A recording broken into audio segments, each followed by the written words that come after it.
Véritable success story de la radio Espace Guinée, les Grandes Gueules, détentrices des meilleurs scores radio en Guinée, de la meilleure émission talk show, a donné le créneau horaire du départ au bureau et du retour à la maison, récoltant depuis des années consécutives le titre d'émission la plus écoutée en Guinée, toutes catégories confondues.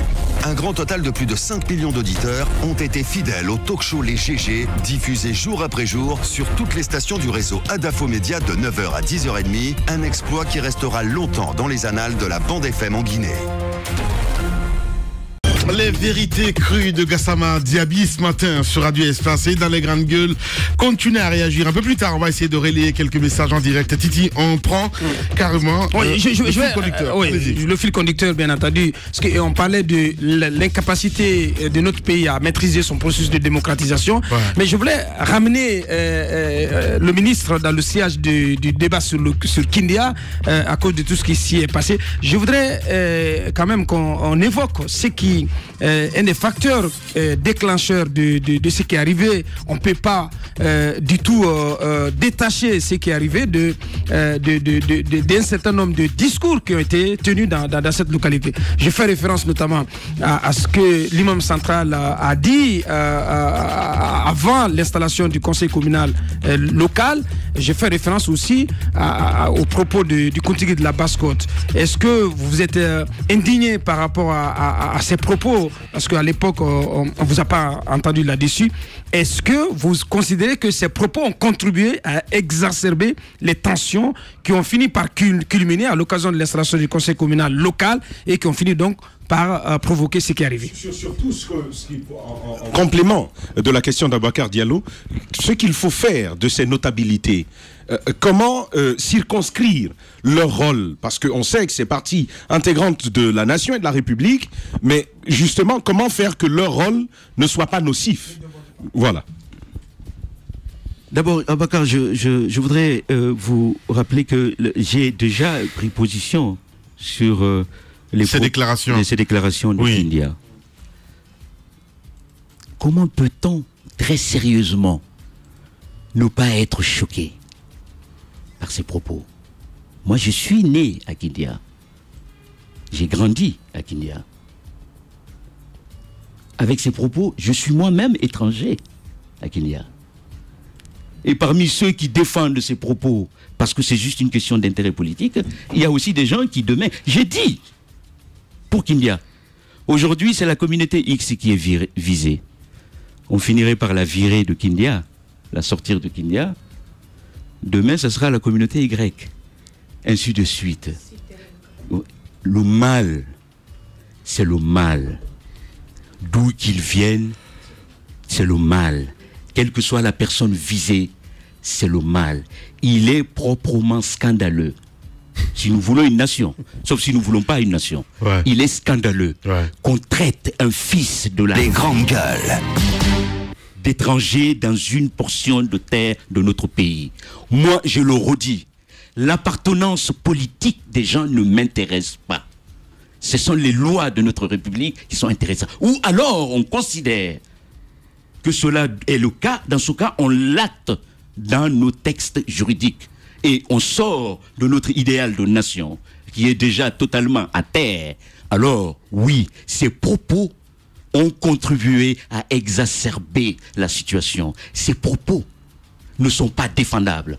Pour quiconque est attaché à la nation guinéenne, à l'idée que demain nous puissions vivre ensemble, personne ne peut cautionner ce propos-là. Et lorsque vous tenez ce genre de propos, et que demain, comme ça s'est passé à Kindia, il y arrive de la violence, vous devez vous interroger sur ce que vous avez fait. Et ce qui est grave, c'est ceux qui doivent porter ce magistère moral. S'ils se laissent aller à ce genre de déclaration, alors c'est bien difficile. Dès que vous dites cela, d'où vient ceux qui ont tenu ces propos? On dit qu'ils s'attaquent à la communauté. C'est pas une affaire de communauté. Je dis à nos concitoyens, refusez ce piège. Quand vous critiquez un responsable, que ce soit un responsable social ou politique qui appartient à la communauté X ou Y, refusez le piège que ce responsable, pour se dédouaner, vienne vers vous en disant c'est notre communauté qu'on attaque. C'est faux. Bien, allez-y. Les grandes gueules. À la lumière de cette description sombre que nous faisons de notre cohésion sociale ce matin, et à la lumière des contentieux liés à ces communales, l'opposition appelle à une manifestation demain. Alors, on sait déjà comment ça se passe. Nous avons déjà assisté à plusieurs morts, plusieurs blessés et plusieurs dégâts, des dégâts matériaux. Est-ce qu'aujourd'hui, l'appel de l'opposition à manifester demain est la bienvenue? Écoutez, moi, il ne m'appartient pas de juger de l'opportunité ou pas d'une manifestation de l'opposition. C'est un principe de légalité. Si les conditions procédurales que la loi fixe sont respectées, la responsabilité incombe à ceux qui organisent la manifestation et aussi, surtout, en premier lieu, à les grandes gueules. Encadrer cette manifestation. Il n'est pas de ma responsabilité de dire si c'est bien ou si c'est pas bien, que chacun assume sa responsabilité. Ce que nous disons simplement est que chacun doit veiller à ce que la vie de nos concitoyens soit protégée. J'ai l'impression qu'en Guinée, la vie humaine n'a pas de prix. Ça ne coûte rien du tout. Hein? Vous entendez des morts et vous passez à autre chose. Si nous, dans notre pays, nous ne respectons pas la vie de nos concitoyens, je ne vois pas comment les autres nous regardent, puisque mourir n'a pas de sens, n'a pas de portée, alors que chacun assume et que chacun veille à ce que l'exercice des droits constitutionnels soit effectif, mais qu'en même temps cela se passe dans un cadre qui puisse permettre aux uns et aux autres de retourner tranquillement dans leur famille sans dégâts. Vous étiez à Genève, on l'a dit, dans le cadre d'une mission sur les droits de l'homme. Comment cette mission s'est-elle passée? Bien, et rappelez-nous des mots aussi en quoi a-t-elle consisté. Comme l'opinion le sait par le passé, la première semaine du mois de novembre est consacrée à la CNACIP, la Semaine nationale de la citoyenneté. On vous a entendu à la clôture de l'édition de l'année dernière déclarer que vous n'allez plus organiser la CNACIP. Et pourtant, on sait que c'est une occasion formidable pour nos concitoyens, et cela, ils l'ont démontré à l'occasion des 2 premières éditions, de se mobiliser massivement autour de cette initiative. Est-ce que vous maintenez votre décision de ne plus organiser la CNACIP? En tout cas, on est qu'à une petite semaine de cette semaine. Comment tout cela va se passer? Écoutez, à Genève, on était devant le comité sur les droits civils et politiques. Et je dois noter que la Guinée, depuis 1994, n'a pas déposé de rapport comme ses engagements le prévoyaient devant ce comité. Donc nous y étions pour défendre, déposer, expliquer ce rapport devant le comité. Alors, bien entendu, vous voyez un tout petit peu ma situation, et quand vous êtes à Genève, pendant que vous êtes en train d'expliquer devant un comité d'experts qui représente les Nations Unies, les difficultés structurelles que vous avez à construire un système démocratique qui respecte les droits humains, les difficultés conjoncturelles, mais aussi les réformes structurelles qui ont été entamées et bien sûr qui ont besoin de temps pour produire des effets. Et pendant que vous êtes dans la salle, vous apprenez encore ce déchaînement de violence entre les concitoyens. Vous voyez la gêne que cela procure et la tristesse. Les grandes gueules. Et cela m'a amené à penser à cette situation. Je dis que le problème des droits de l'homme en Guinée, c'est que nous avons du mal à avoir les droits de l'homme parce que dans les droits de l'homme, le mot homme n'existe pas en Guinée. Parce que si vous voulez les droits de l'homme, il faut que vous débarrassez les gens de leurs attributs particuliers. Et nous avons du mal, parce qu'en Guinée, le problème est simple. Si vous êtes face à la loi, vos attributs particuliers dominent. Si vous êtes d'un camp ou d'un autre, la loi sera bonne ou mauvaise, elle s'appliquera ou elle ne s'appliquera pas. Alors que la vertu des droits de l'homme, c'est qu'il s'applique à tout le monde parce qu'il naissent de l'idée que la personne humaine est sacrée, que sa vie et sa dignité sont sacrées. Et pour cela, il faut qu'en Guinée, et parce que c'est ça aussi le problème, il y a 2 façons de voir les gens en Guinée. Leur ethnie et leur parti politique. Comme si tous les autres aspects ne comptent pas. Et cela me paraît extrêmement important. Pour ce qui est de la CNACIP, Je crois que, alors c'est assez, à chaque fois que je viens ici, la question revient, j'ai beaucoup trop de respect pour le peuple, pour mes collègues, pour l'État, pour moi-même, que de revenir sur un propos que j'ai tenu de façon tout à fait claire et nette. J'ai souhaité me mettre à l'écart de l'organisation de cet événement, puisque je ne voudrais plus que ma personne concentre l'attention plus que l'événement. C'est l'événement qui est important. C'est l'idée de la CENACIP qui est important. Donc oui, effectivement, je ne serai pas cette année impliqué dans l'organisation de la CENACIP. Alors, expliquez-nous le scénario. C'est une initiative de votre ministère et ça se passe sans vous. Mais le scénario est simple, madame. Je ne suis pas la République. C'est une loi de la République. Les grandes gueules. Je ne suis pas irremplaçable dans l'organisation. Oui, je sais. Elle a raison, mais je suis en train de répondre, si vous me permettez. La loi, elle est là. Je rappelle que c'est un département. En ce moment, il y a un comité d'organisation qui a été mis en place au niveau du département et qui est présidé par le secrétaire général du ministère. Rassurez-moi, je vous rassure, la CENACIP peut s'organiser sans moi. Bien. Et ça ne me paraît pas... Voilà, on n'a que 3 minutes. On va essayer d'évoluer, évidemment. On fait de la radio, ma foi. Les grandes gueules. La minute, oui ou non. Un feu roulant de questions avec une seule réponse possible. Oui ou non. Langue de bois, s'abstenir. Langue de bois, s'abstenir. Notre invité ce matin, Monsieur Khalifa Gassama Diaby, il faut le rappeler, un ministre de l'Unité nationale. La citoyenneté, c'est bien cela. Allez, mon cher Moussa Moïsila, oui ou non? Voilà. Oui ou non, vous êtes à l'aise lorsque vous entendez le chef de l'État en face, des journalistes de TV5, de RFI dire le ministre de la citoyenneté, non, il est libre de dire ce qu'il veut. Qu'est-ce que ça vous fait? Je suis à l'aise que le chef d'État soit libre de dire ce qu'il veut. Voilà. Allez-y, mon cher Tamba. Alors, oui ou non, on vous écoute depuis plusieurs années déjà sur les questions des droits de l'homme, des droits civiques, des droits politiques en Guinée, pour des questions, pour des besoins de cohérence. Est-ce qu'il ne vous arrive pas est-ce que oui ou non, il vous arrive de penser à quitter le gouvernement et monter une initiative à vous pour continuer à défendre vos idéaux? Oui ou non? Je suis un être humain, bien entendu, mais pour l'instant, je suis au gouvernement. Alors oui. Oui. Et pour l'instant, je suis au gouvernement. Bien sûr, il m'arrive, c'est humain. Oui. Je ne crois même pas être le seul dedans. Oui. Les réseaux sociaux, la communication sur les réseaux sociaux est devenue un danger pour la cohésion sociale, puisque tout le monde y va de son analyse, parfois qui déborde, qui scie aux insultes, à l'appel à la haine et tout ce qui s'ensuit. Oui. Est-ce qu'aujourd'hui, faut-il envisager une loi beaucoup plus rigoureuse, beaucoup plus stricte dans le contrôle de cet instrument? Je ne sais pas s'il faut envisager une loi pour ce problème. Il faut déjà appliquer les lois qui existent. Alors, oui ou non, si c'était à refaire, vous aurez eu une réaction autre que celle que vous avez eue à la conclusion, à la clôture de la CENACIP? Absolument pas. Non. Oui ou non, le pool d'avocats que vous avez annoncé, mis en place pour défendre les victimes, oui ou non, ce comité et ce pool d'avocats tarde à produire ses résultats? C'est pas ça. En fait, c'est simple. C'est cette affaire de pool d'avocats.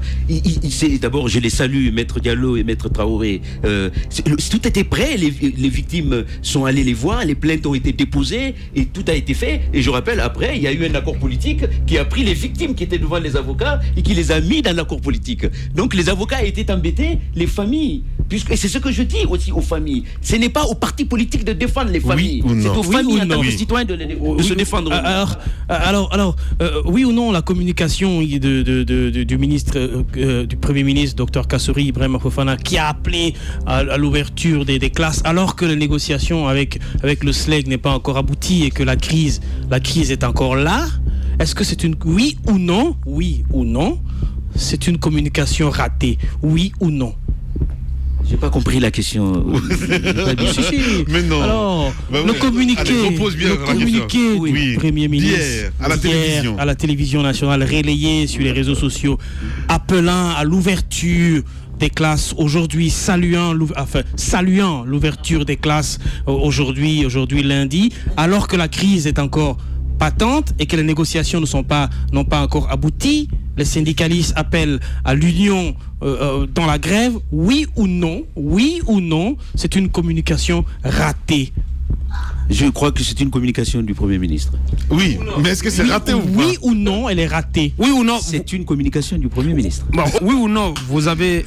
Ma langue de bois ce matin. Oui ou non, vous partagez l'approche qui est celle du Premier ministre, donc de votre gouvernement, face à cette crise dans le secteur de l'éducation, cette approche de fermeté et cette approche qui ne veut concéder, qui ne veut faire aucune concession aux enseignants sur leurs revendications portant sur 8 millions. Oui ou non, vous partagez cette approche? Qu'est-ce que vous entendez par fermeté? Qu'est-ce que vous entendez par fermeté? La fermeté, c'est ce qui se matérialise sur le terrain. Et moi, les fonctions que le chef de l'État m'a confiées, je suis le ministre du dialogue. Je suis toujours pour le respect et le dialogue. Bien. Mais oui ou non, toutes les colombes de la paix, vous tous qui avez contribué à la signature de l'accord du 13 mars, oui ou non, on ne vous entend plus, oui ou non, vous êtes quelque peu gêné aux entournures face à tout ce qui se passe par rapport aux revendications des enseignants. Mais qui nous entend plus? Non, on ne vous entend plus. Vous n'êtes pas impliqué.